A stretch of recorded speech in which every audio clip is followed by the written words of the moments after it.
പന്തളം കൂരമ്പാല പുത്തൻകാവ് ഭഗവതി ക്ഷേത്രത്തിൽ 5 വർഷത്തിലൊരിക്കൽ നടക്കുന്ന ചൂരലുരുളിച്ച ചടങ്ങുകൾ നടന്നു. നരബലി സമാനമായ ചടങ്ങിൽ 2000-ഓളം പേർ പങ്കെടുത്തു. ഇന്നലെ അർദ്ധരാത്രി തുടങ്ങിയ ഉരുളിച്ച ഇന്ന് വൈകിട്ടാണ് അവസാനിച്ചത്.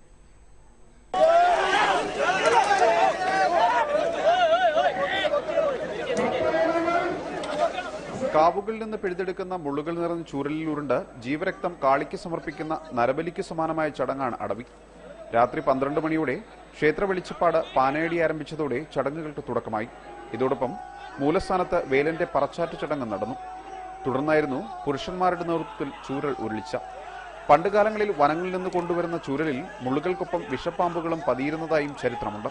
ചൂരൽ മുള്ളുകളാൽ ദേഹം ചുറ്റപ്പെട്ട ഉരുളിച്ചക്കാരനെ കളത്തിൽ നിന്നും എടുത്ത് ചൂരൽ ദേഹത്തു നിന്നും അറുത്തുമാറ്റും. ചൂരൽ മുള്ളുകൾ ദേഹത്തുകൊണ്ടുണ്ടാകുന്ന മുറിവുകളിലൂറുന്ന രക്തം കാളിക്ക് സമർപ്പിക്കുന്നു എന്നാണ് സങ്കല്പം. ഉരുളിച്ച സമയത്ത് അടവി ദേവതയുടെ സാന്നിധ്യമുള്ളതുകൊണ്ടാണ് ചൂരൽ ഉരുളിച്ചക്കാർക്ക് വേദന ഉണ്ടാവാത്തതെന്നാണ് വിശ്വാസം. മനോരമ ന്യൂസ്, പത്തനംതിട്ട.